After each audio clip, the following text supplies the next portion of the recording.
Hello everyone, I'm Laura Rogers. Welcome to Power Hour, and we have Joelle Jobson here on audio. Say hello. Hello, everyone. Welcome if this is your first time. Power Hour is a weekly show we've been doing for a few years where we just talk about out-of-the-box things that you can do in SharePoint, Office 365, and we're not programmers. We don't talk about anything super complicated. We kind of like, even if it is complicated, we try to break it down and make it so that this is more geared towards business users. So Wednesdays at 11 Central. We try to have it every Wednesday at 11 Central whenever we can. But so today's topic is going to be this concept called patching in PowerApps. And so Power Hour is very informal. We just kind of chat as we go, and I make up stuff as we go most of the time. And if you are looking at this in YouTube, actually, I forgot to, let me go ahead and stream to Facebook too. Dun, dun, dun. There we go. PowerApps patching. Sorry about that. All right. So if you are watching, you can see in YouTube, there's a link to join the discussion. So there's a link, if you've joined already, you can go to iwmentor.slack.com and just log in there. And that's where we're having our chat in the little Power Hour channel in there. And that's the whole fun of doing this as a live show, so that we can have questions and discussions, and never know what's going to happen. And then for those of you who've never joined before, there's also a link in the description in YouTube to fill out the form to request to join. So, all right, let's go ahead and get started. So we're going to talk about patching. First of all, what is patching? Patching actually existed in PowerApps before the concept of having a form control where you just do a submit form. So patching is the way you submit. You can submit data to whatever your location is, like SharePoint, like people filling out a form and clicking submit or clicking save, and the data goes in. So that's the concept. Patching is just more complicated than it is to just use a submit form function. It's a little more involved. So when they came out with a submit form, people mostly use that because it's just easy and simple. But let me go ahead and share my screen, and I've got like 2 slides. This is an excerpt from our PowerApps class that we teach. And let me see, I can't get my toolbar to get out of the way here. Let's see. All right, can you see my screen? I think so. There we go. Okay. Patching is a way of updating or adding rows of data, either to a data source like a SharePoint list or to a collection. Patching can be used instead of submit form. Why patch? Why would you want to do this if it's more complicated than just submitting a form? Well, when submitting a form isn't enough and you need to do something more complex, then patching. So a couple of examples, if you need to dynamically update or change data in other fields, similar to actions that had previously been done via workflow. So like if you're clicking submit and you want to say, well, if this condition, then set the status to submitted, otherwise set the status to in progress, or, so you can do logic in your patching when you're writing out your function, instead of doing logic in a workflow. I have a project that I recently rolled out just in the last couple of months, to where we do every single thing we do, all of our logic, all of our emails, everything is just done in the Power App without using Microsoft Flow, without using SharePoint Designer. It's just all done with like patching and the email function, stuff like that. So that's what it means to patch. So let's go to the next slide. One more. And there's a syntax to create things in a list. This is the syntax on this top bullet point. You just say patch, you say what the list is.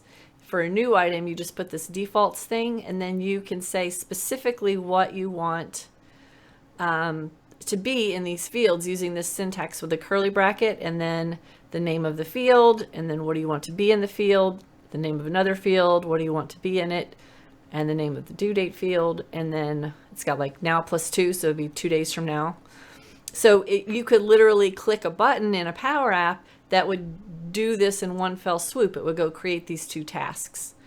And then to modify an existing item, so in this example, this is if you're in a gallery list of things, you can say patch to, whatever the name of the data source is, and then which item are you patching, like an existing item, and then you can say what you want the value, like what specific field value you want to have in there.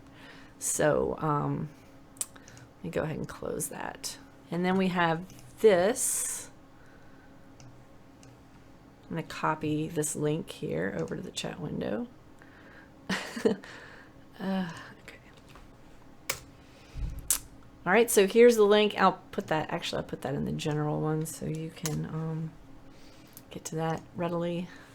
All right, so that's where you can find the information about your syntax. Microsoft even has like several different examples in here. It even has like exact, things that you can actually try and do and work through it. So that's, again, just like with all their documentation, it's pretty thorough. So let's go ahead and do an example and show kind of the difference between patching and submitting a form. So I've got like all these little messy Power Apps here where I've just been like trying kind of all these random things. But I'm going to go ahead and just do a new one so we can start from scratch and just have like just this raw empty Power App so that we don't get overwhelmed with all the colors and different various things that might be going on in all my all my little test apps. So I'll just do a tablet blank app, and I gotta add a data source. So my data source is going to be, I've got a list of let's see, I'll do a task list, and to keep it simple, let's see what kind of status. So status is just a single line of text, and I'm going to do that just to keep it simple. So because when you start dealing with people fields and choice fields and lookup fields, it gets much more complicated. So I'm just going to use a single line of text field for the thing that I'm about to show you. So this is a list called task list here in this site. And where's my new app I just created? Here we go. Let me save this.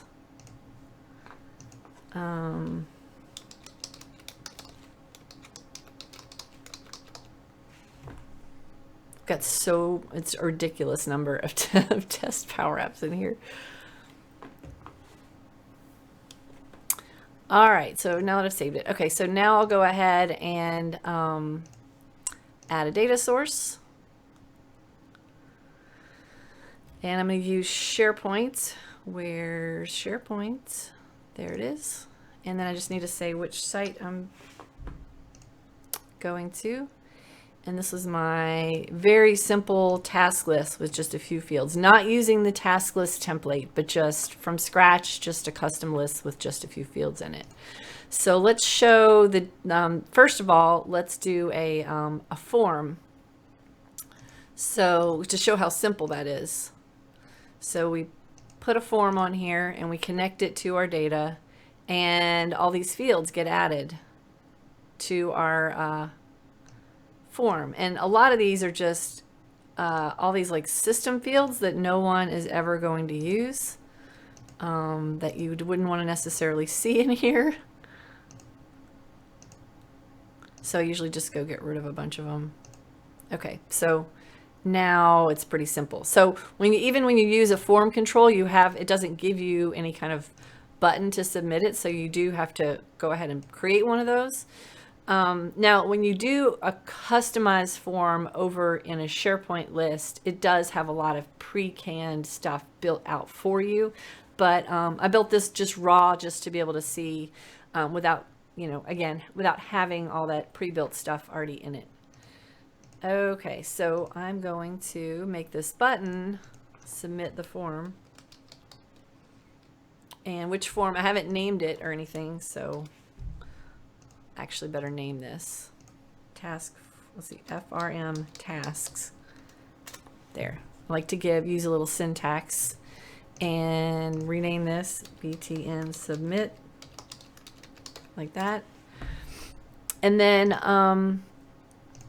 I'm going to, what I can do is I can say when I get to this screen, when this screen loads, then make this a new form. But I can also just create a button that creates a new form for me, because it's not automatically going to be a new form necessarily. There are different settings and things like that that I would have to put in place. So I'm just going to make a button that does a new form.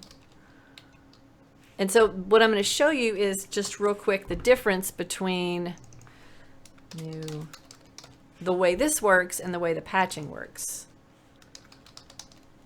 Okay, so let's try that out. New task. Now I've got a new task form. New Wednesday 1. Assign it to Joelle. And I'm just typing a status because remember I made it a text field. And then due date, I made that a text field too because I was playing around with some stuff earlier. I was making sure everything was very, very simple. And then I don't have any attachments. I'm not using attachments. And so what I need to do is I need to go make sure that I don't have some kind of, it just gave me an error. So I need to go get rid of some of these. I've noticed that some of these system fields, even if you're not using them, they're not doing anything, they will sometimes cause an error if you, even if just their presence, especially ID. I've noticed that about the ID field. I don't know if y'all have noticed that before. So Brad, to answer your question, he said task lists made from the template are not supported in PowerApps. You just can't have any spaces in your name of your list. So I think I have one actually that I can show you. They are supported. So like here's a task list called tasks. So just to show Brad real quick, where did my demo go? There we go. If I want to add a list that's using one of those templates and not a custom list, or if it's a library, I just have to be able to type it in here. So let me go. Where did SharePoint go? I'm blind. I know I skipped it.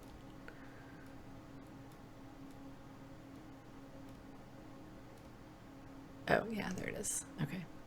So it's not going to show it. So if I I'll put my site here.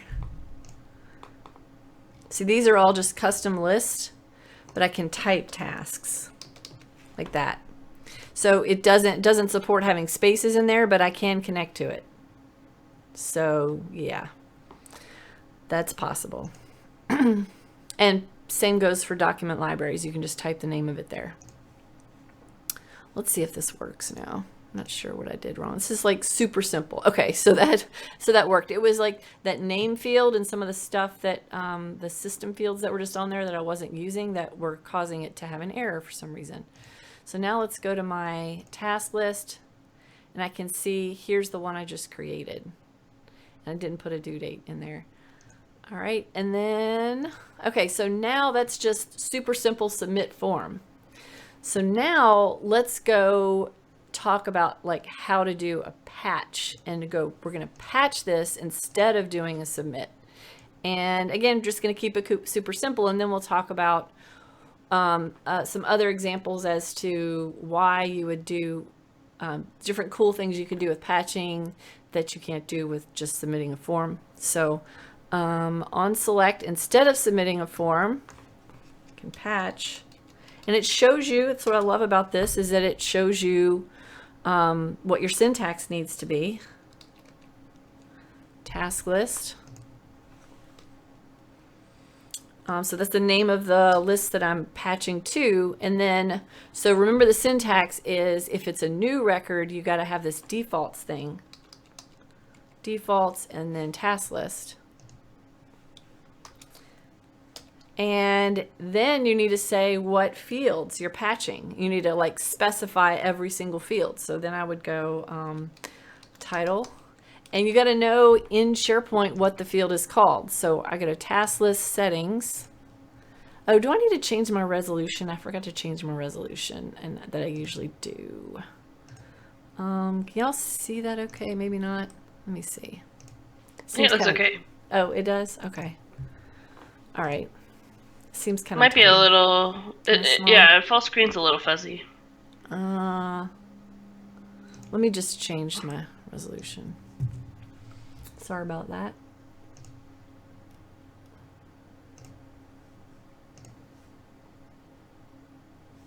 I changed the wrong monitor. Hold on. I need y'all to be able to see this because the way YouTube renders it, it's not the easiest. Okay. Now, there we go, list settings. Okay, so you need to know the exact system name. So see how when I hover over this at the very bottom of the screen, it says field equals title. And then I hover over this, it says field equals assigned to, and then this one says field equals status, field is due date. So those are the field names that we need to use when we're patching. If I change this, like if I go in here to assigned to, and I just change it to assigned space to, it's still, when I hover over, see, it's still assigned to one word. So that's the system name, or whatever you call it, is what I need to know when I'm doing these. Okay, so I go title, and then I say, I'm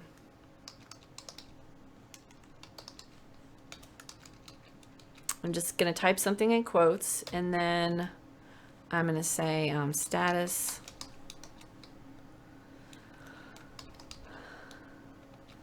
And so it's up to me as to whichever fields that I want to fill out. Of course, if they're required fields, I can't skip over those. But then I use the curly brackets.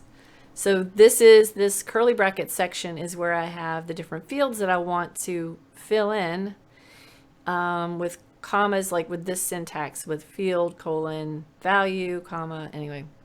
And then I close out the whole patch. And so pay attention when you're writing out your formulas, that when you select, when you have your cursor on one of these parentheses, it actually shows you the other matching parentheses. So it's really nice that it kind of lights it up. That way, see, as you're building things, you're able to quickly kind of see what's going on, especially when you get these long, complicated functions. All right, so I'll go ahead and preview that. New task. And I didn't do a reset form, so let's go ahead and do that. So after I, let's see, after I submit it, I'm going to go ahead and do a reset form.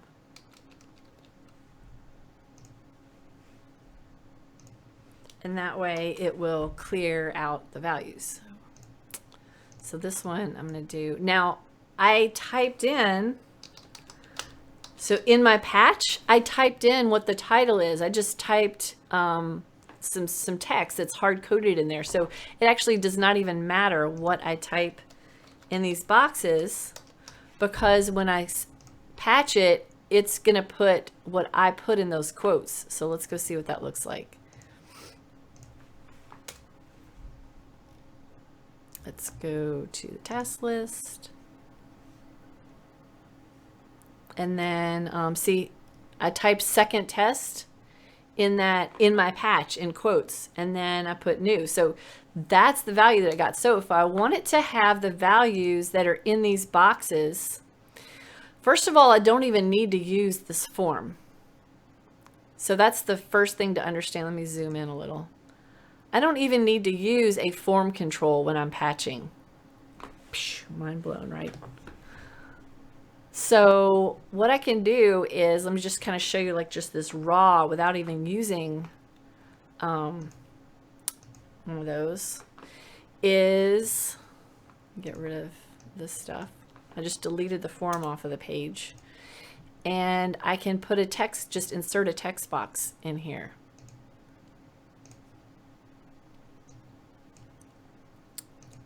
And I can put, let's see, task name.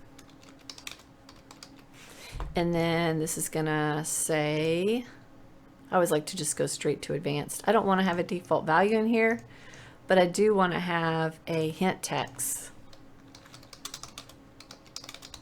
Like that. So now it's going to say type the task name.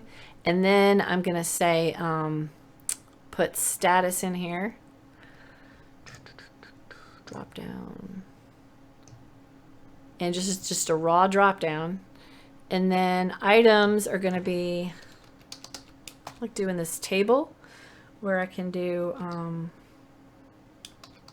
don't remember if I'm doing my syntax correct. Hold on.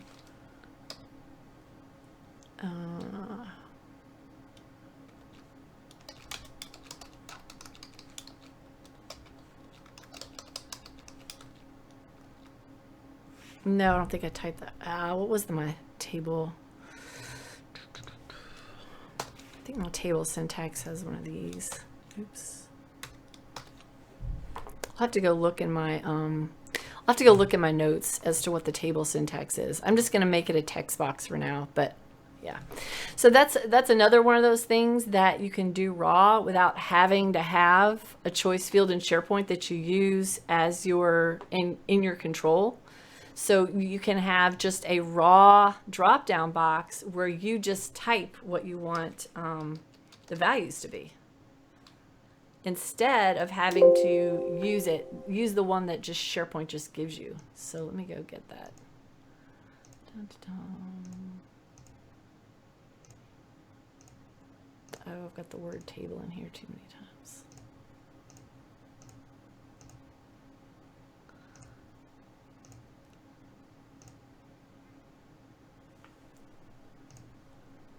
Hold on a second. Oh, Joelle, I just, let me just look it up real quick. Hold on. They have it in here.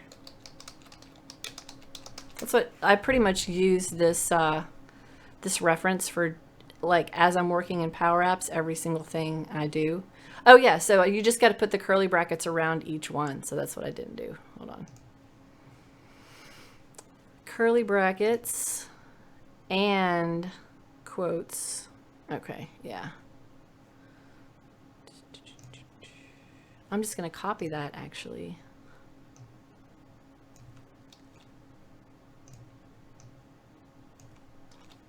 And I'm going to say choice new. Y'all following me as to what I'm doing right now? I'm doing like just this raw way of doing a drop down.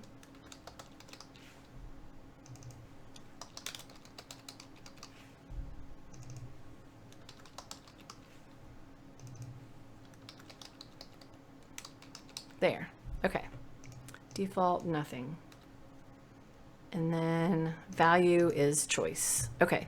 So then I need to have a button that patches it, but I don't want to patch like this hard-coded this stuff in quotes, right? I want to patch what's actually in these two boxes. So first of all, I'll go ahead and give it a better name. Like that. And then I'll give this a DRP status. Okay. So then I want to, instead of using this hard-coded text, I'm going to put the txt task name like that, dot text. So not just this control, but what's typed as text in the control. And then for the status, I'm going to do DRP status dot selected. So whichever one I select, dot choice. Okay, let's try that.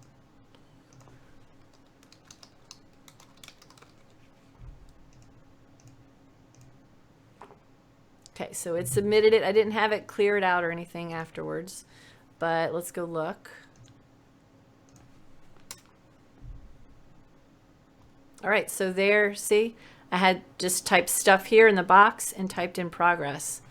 All right, so that's just a super simple example of how it works. Thanks, you guys, for having, for Janaka says, why not just use an array? Yeah, that's what the table control is. It's an array. Okay, so now let's do a gallery of tasks. This is fun. Okay, so I'm going to go insert a gallery.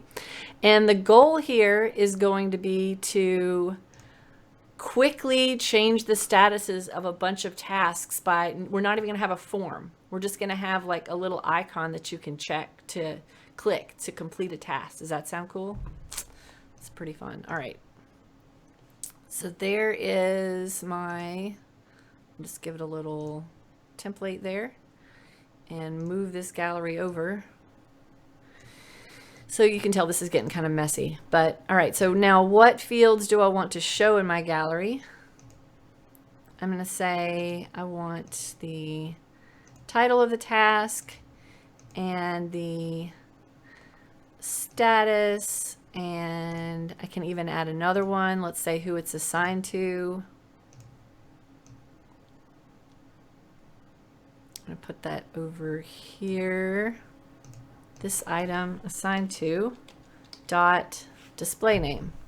Since it's a complex field, it's assigned to. That's why I had to do the dot. So this one's assigned to Joelle. So I only have, it looks like I only have 3 things in here because I haven't refreshed my data source since last time, since I started, adding things to it. So I'll do a refresh, and now I can see a bunch more tasks are in here. All right. Now, what I want to do is, let me move this over a little bit. I'm going to have a button. So I'm just showing what the status is here, but I'm going to have a button where you can change the status. Amanda, patching can modify an existing record. That's what I'm going to do in this example.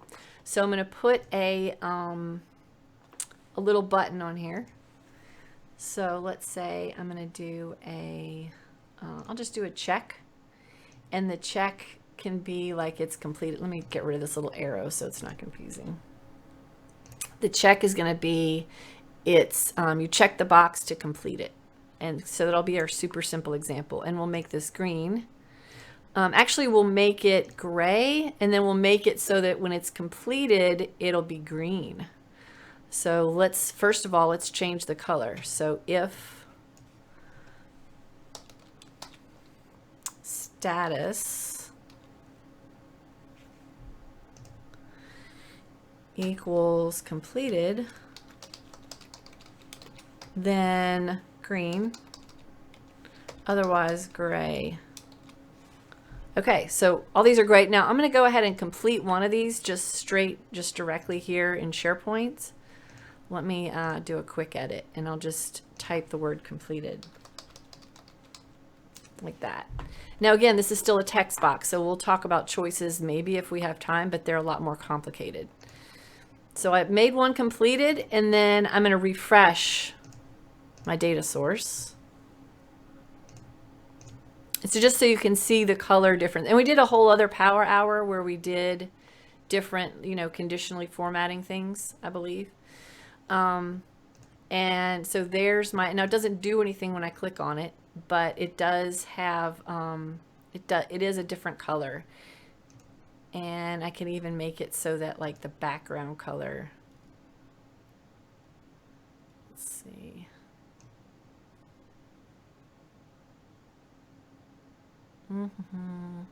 Fill. Let's see, if status equals completed, then yellow, otherwise white. So isn't that cool? All right, so now that one's completed. And so now what we want to do is make this button so that it patches and it actually completes the task when you click the button. So I'll click on this button and I'll go to the on select. And then what I want to do is patch.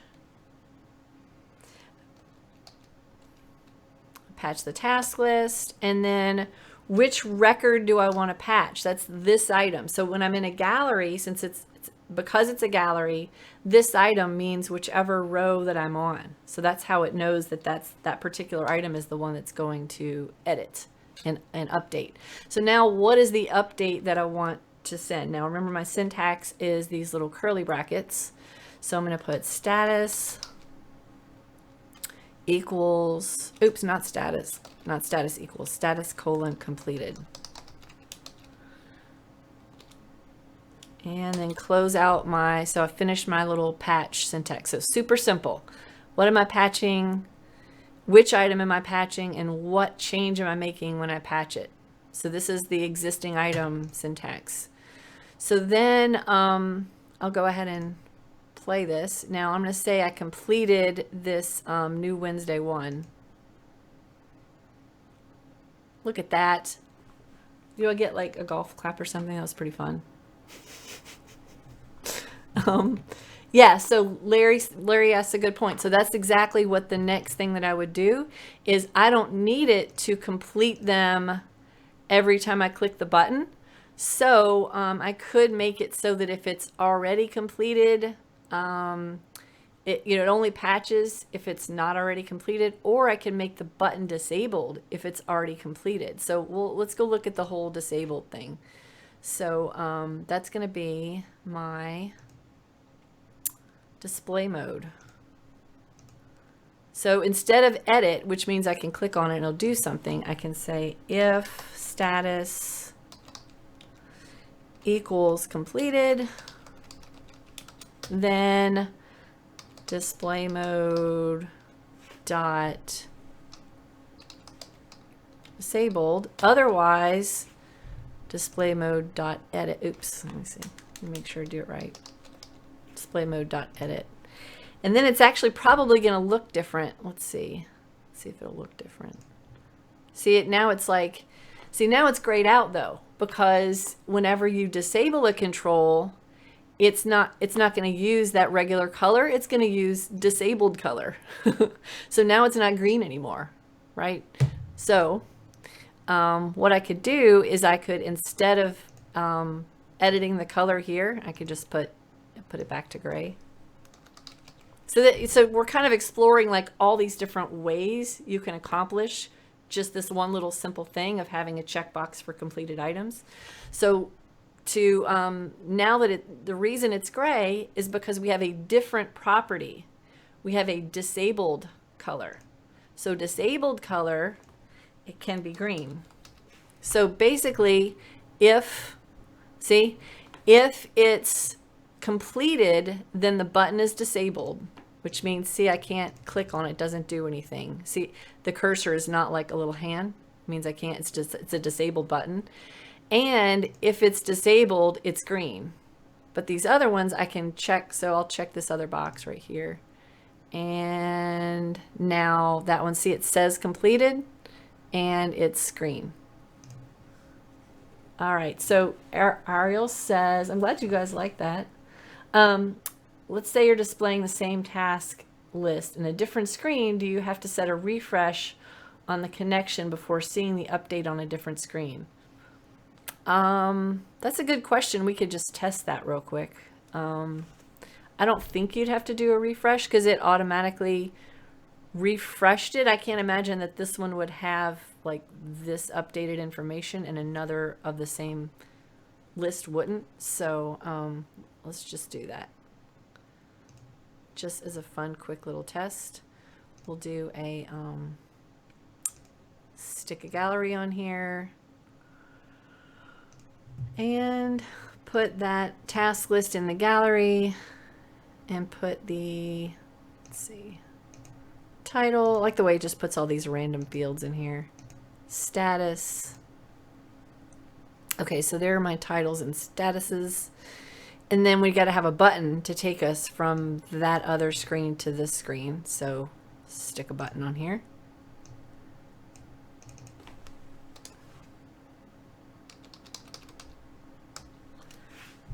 And navigate.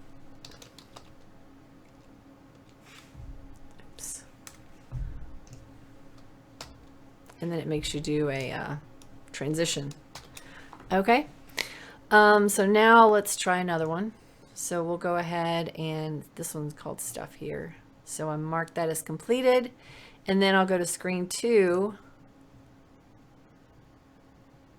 And look, it says completed.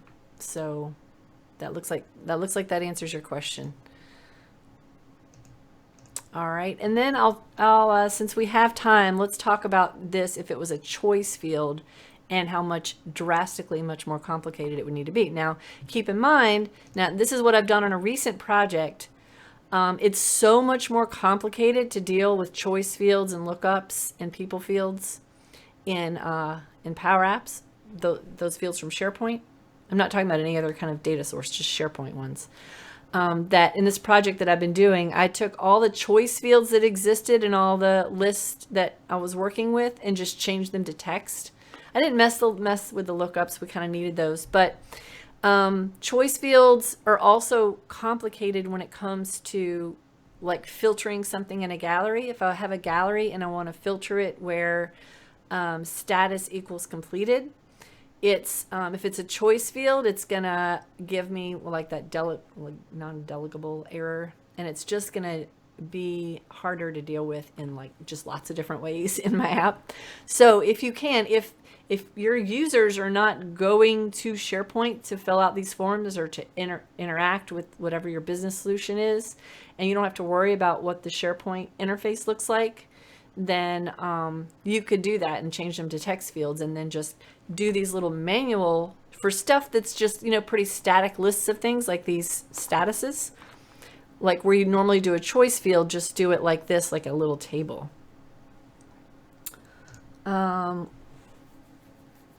Yeah, Larry, I might have time to do that. All right, so what I was going to show is I'll go ahead and change this to a choice field and show you how much more complicated it is. So let's go ahead and go to this list, and new, in progress, and completed are what I want to have as my statuses.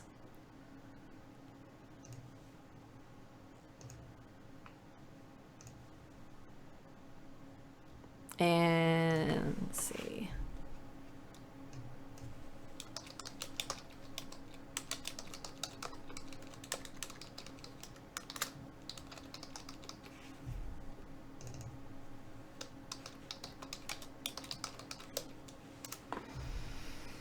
All right, and then that drop down box, whatever, I just will not put a default.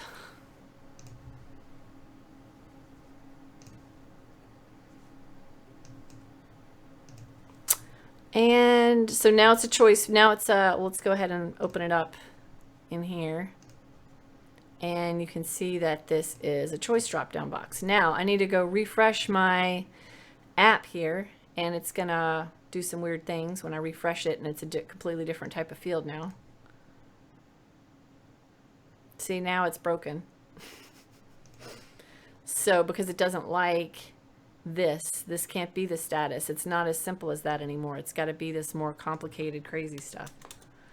All right, so let me show you, let's see. Choice fields. Oops. Let me go grab that slide real quick.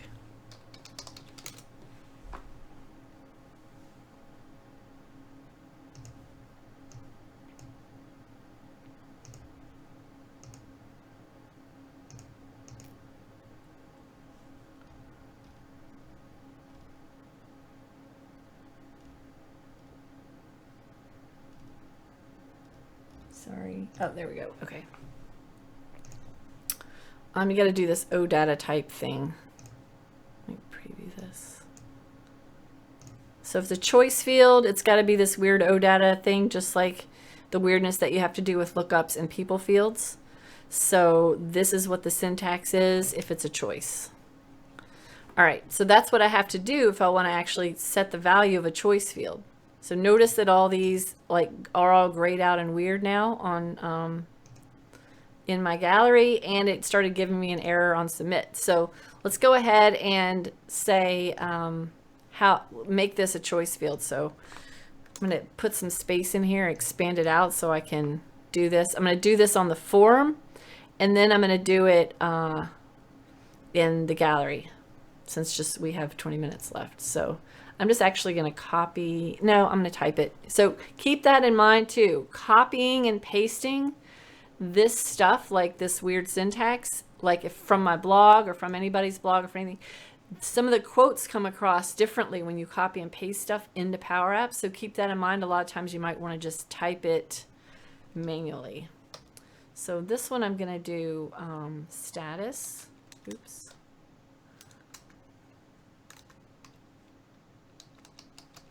Oops.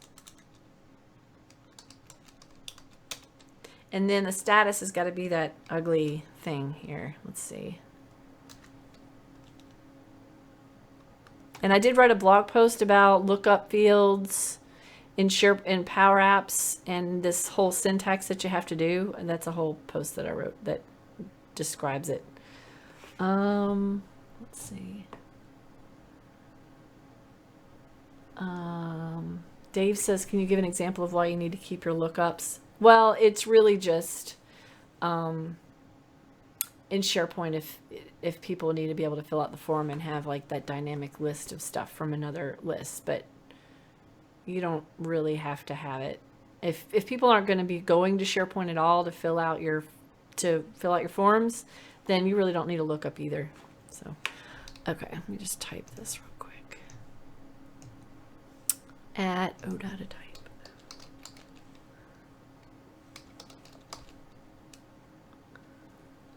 Oh my gosh, this is fun.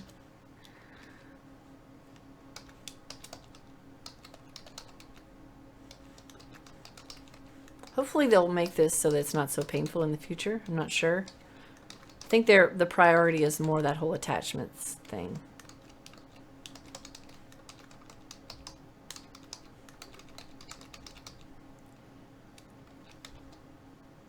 And then ID doesn't matter.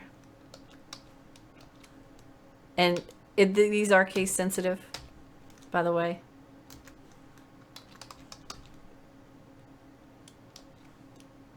Okay, so then the value that I want for this choice, and I'm not going to type it in here. It needs to be this whatever I pick from that drop-down box. Drop-down status dot selected dot choice, and then I need to close those curly brackets. Okay, so there's my, that makes my patch a lot more complicated. So let's try that.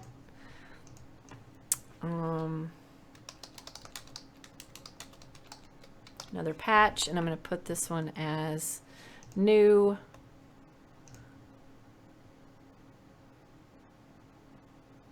And the galleries are weird when you do this, by the way. Look how it just like reset the whole gallery in. Anyway. So let's go look at that one that new one I just submitted, that I patched. See another patch, and see it's there now, and it worked. But I just had to change that whole syntax, right? Fun times. Okay, so now this is all weird too because it's confused. So I need status dot value. So when you have one of these complex fields, anytime you're using it, you got to put an extra dot basically. And when you're referencing it, and like when I was submitting it, it was dot selected dot choice. And when I was showing it up here, it's status dot value. So you've always got an extra dot with those lookups and metadata and people fields and choice fields that you have to deal with. And then this, of course, is broken. So this status completed, instead of doing that, I have to do this whole thing. I'm just going to copy that.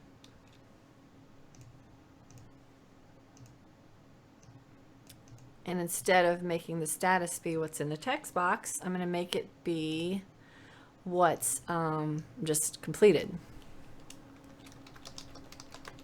Like that.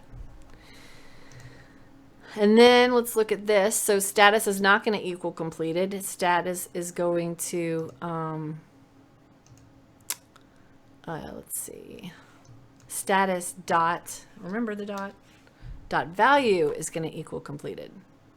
See, that still didn't get rid of my exclamation mark because, oh, I got to put a colon there. No. Status dot, yeah, I had it in a couple of different places. I had it in display mode, I had it in the color. So I had to go change it in all those places. You just keep clicking on the exclamation mark and it takes you to each error, and then you go through and fix them. All right, that is weird the way it's not showing my whole list. Let me refresh this. I've seen it do that before. It's not, there we go. Yeah, it's kind of odd. All right, now I have my whole list, and then this is the another patch one that I just created. And so now that works because I had to change them all to that new syntax. Make sense? All right, let me go over and look at you guys' questions and stuff.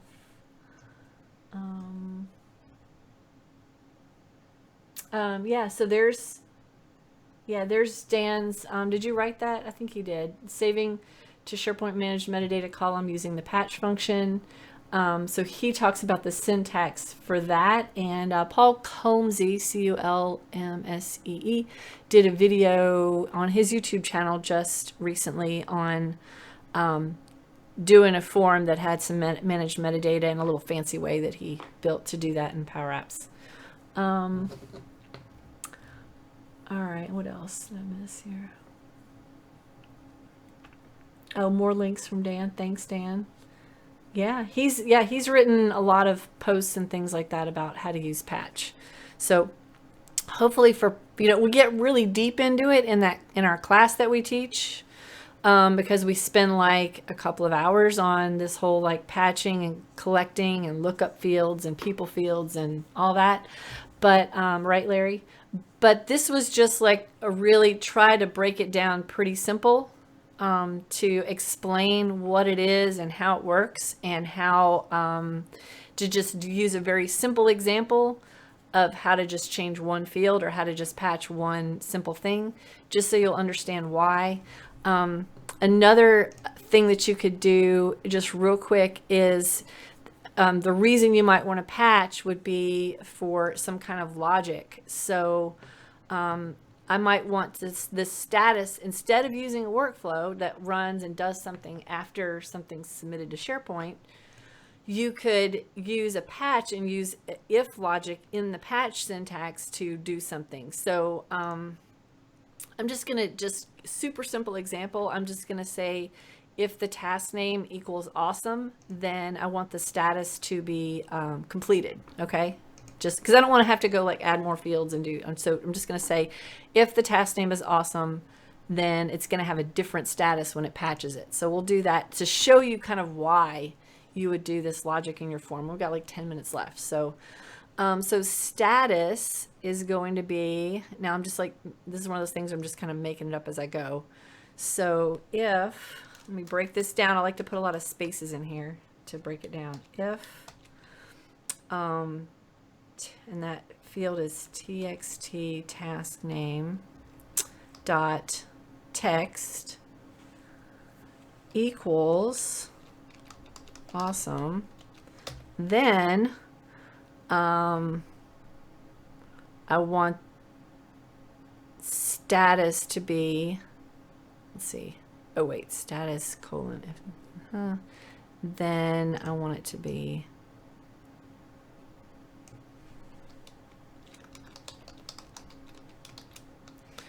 otherwise. I want it to be this other thing. Let's see. I still have to put it in brackets.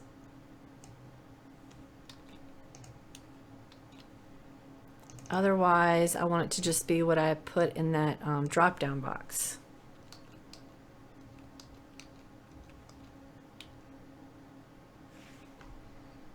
And then close my if statement. Yeah, okay. Let me make sure. So here, so I'm making sure that I'm closing my if statement. So the status equals, if I type awesome, it's going to equal completed. Otherwise, it's just going to be whatever I type in that box. Make sense? So it's a silly example, but we'll try it out. Okay. So we'll try it out with just typing awesome, and then we'll try it without, typing something else. So task name awesome, submit.